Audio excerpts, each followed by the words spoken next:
Hey everybody, how you doing? It's Jaquetta Williams for a very special edition of What Has COVID Taught You? My couple and guests today, well, like I said, they're a couple. They do music together, but more importantly, they do life together.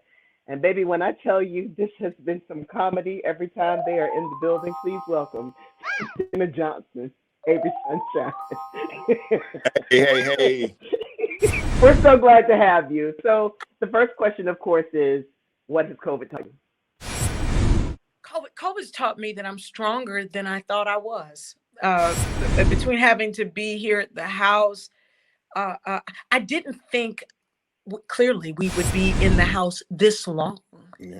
Just maintaining a sense of normalcy in the face of all this extraordinary stuff has been trying. Out of necessity, we've had to create new ways of existing, of working, and it's shown me that I'm much stronger than I thought I was, and that I can do anything that I want to do. You know, we were told that it's an idea until you actually do it. Right. And I feel like COVID has forced me to do, but forced me to be. How about that? To be.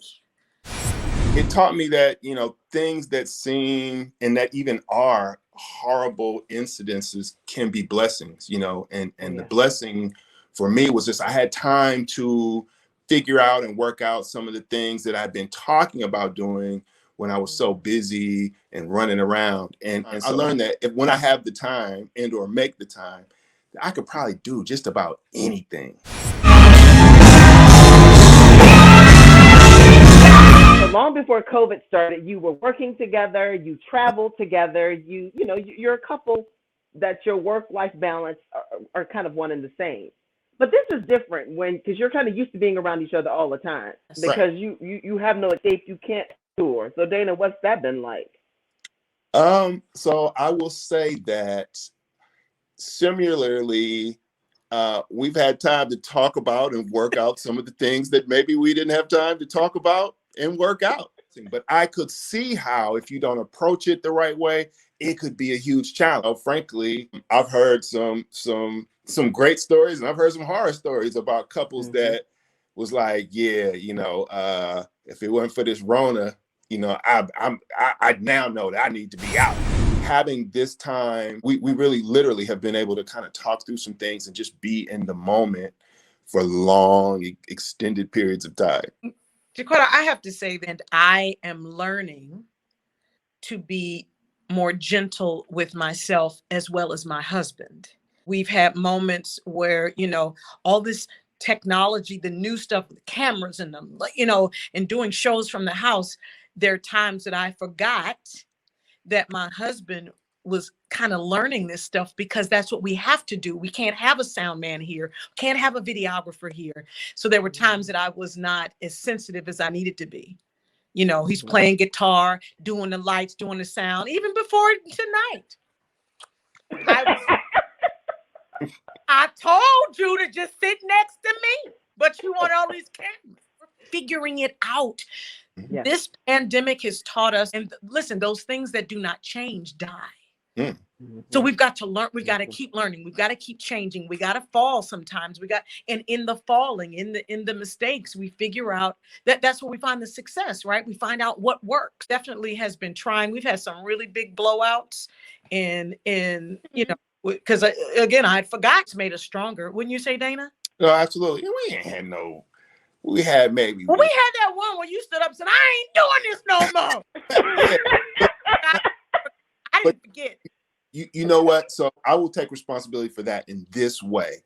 I'm a make it happen kind of person for the sake of my wife. In many cases, people that I'm working with, I'm constantly like figuring out, okay, I'm just going to do it. I figured out I could do that. Yeah, I could do that. I could do this. I can do that. And I often don't communicate like, do you know that I'm playing guitar, working these cameras, make sure the stream is right, make sure the audio is right, make sure this, on the camera, entertaining all of this at the same time. I find that you really have to communicate your worth and what you're doing to let people know so they know how to treat you accordingly. One thing that I've learned about COVID, what it's taught me, is that our governmental structure, our educational structure, All of the things that we hold and we think that have checks and balances don't have checks and balances. Mhm. Everything that I thought that would withstand is basically corrupt. Taught me how to kind of recalibrate how I move in a world that I realize is highly racist, Yeah. very difficult to be in if you look like this. Yes. So, your thoughts? Yeah. We talked to Leela James and Leela, who is in Houston. And all of us are still raw from last summer. I mean raw, right? Mm-hmm. Flint, they still don't have good water, right? Mm-hmm. So we got all Mm-hmm. this stuff and it's just piling on, right? The situation happens in Houston and the damn senator is on the road to take care of and the place is freezing over, Yes. right? And he's going on vacation. And the fact that there is this blatant disregard for Mm-hmm. our lives, Mm-hmm. it just continues to just rip and tear at my soul, and it cements that feeling like I don't know what's wrong with y'all, but Mm-hmm. what I do know is ain't nothing wrong with us. Mm-hmm. We're powerful. We are, and the word is overused, but it's the truth. We are resilient. You beat us Mm-hmm. down, and we still keep coming back. In the midst Mm-hmm. of that, we still come. They didn't have power or heat Mm-hmm. in Mm-hmm. Houston.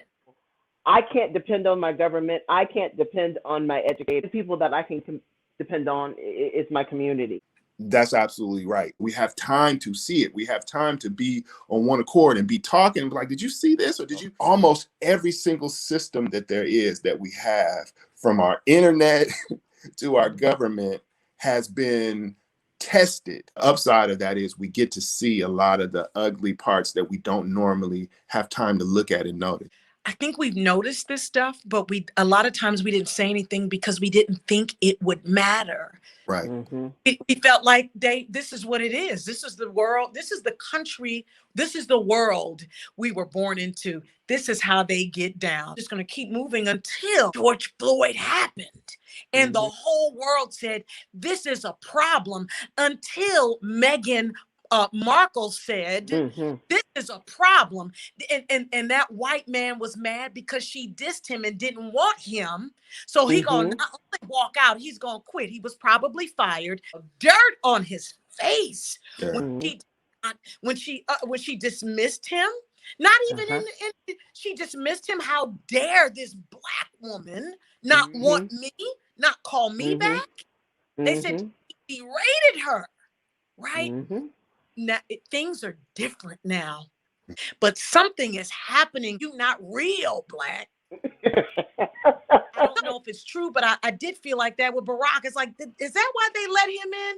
Because they didn't feel like he was 100% black. Mm-hmm. Uh-huh. To talk about what COVID has done in regards to the music industry. Gone through phases. Like initially, it went through that. What are we gonna do?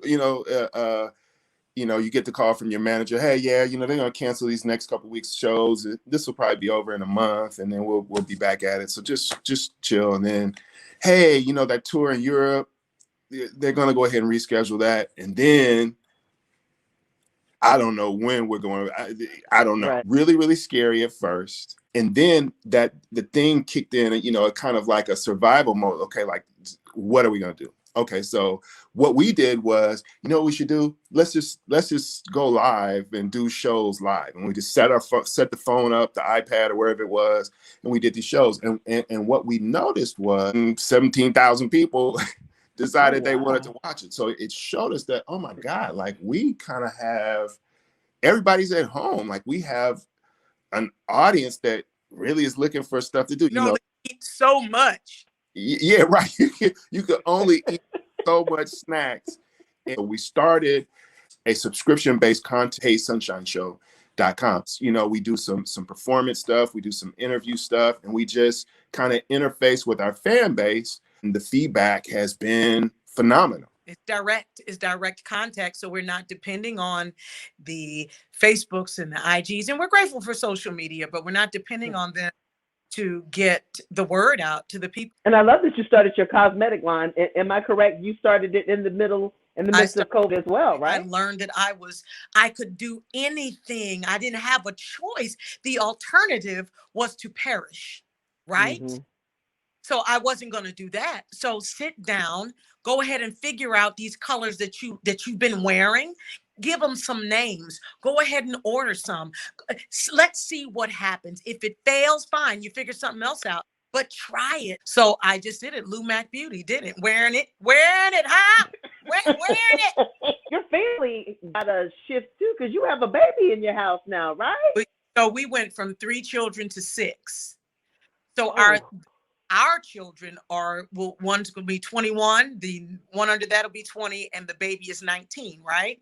And then right. we've got great nephews and our great niece, 8, 6, and 18 months.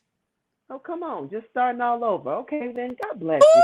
God Woo! bless A you. lot of folks have had all these COVID babies, and that's something that we absolutely could not do. Right. We made sure of that. Amen. And Amen. Amen. you don't realize how strong you are until you're tested, until you're tried. Mm-hmm. Because we Mm-hmm. thought, Dana actually said before it happened, I don't know how we're going to do this. Do you remember you said that to me, honey? You were Oh ready? yeah, no question. And I still don't. But what I do know, the alternative was not an option. You just have to figure Gotta it out. get. But it's a life set up like that, that the things that you need are provided when you need them.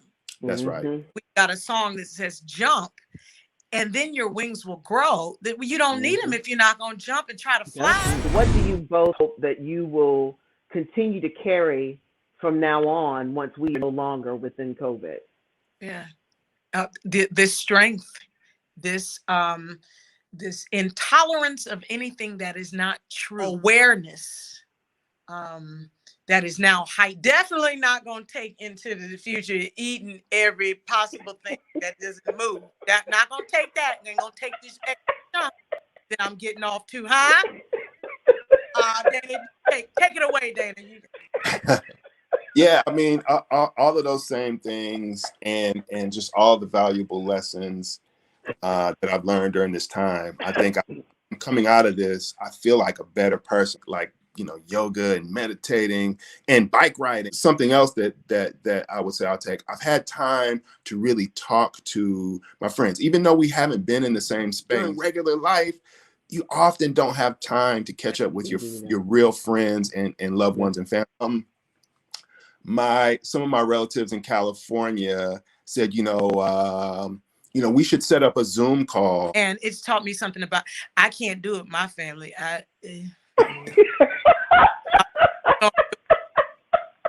Why you keep doing with yours? Okay. All right. Well, I think we'll leave it right there. We're gonna cut. No, I'm not telling the truth, y'all. I love you. Thank you so much for being a part of this segment. What has COVID taught you? And we will be back for another segment. But until then, thank you so much, Dana and Avery. And we can't wait to see you back spreading love and spreading sunshine on a tour or on our phone. We love you, sister. Thank you. We love you too.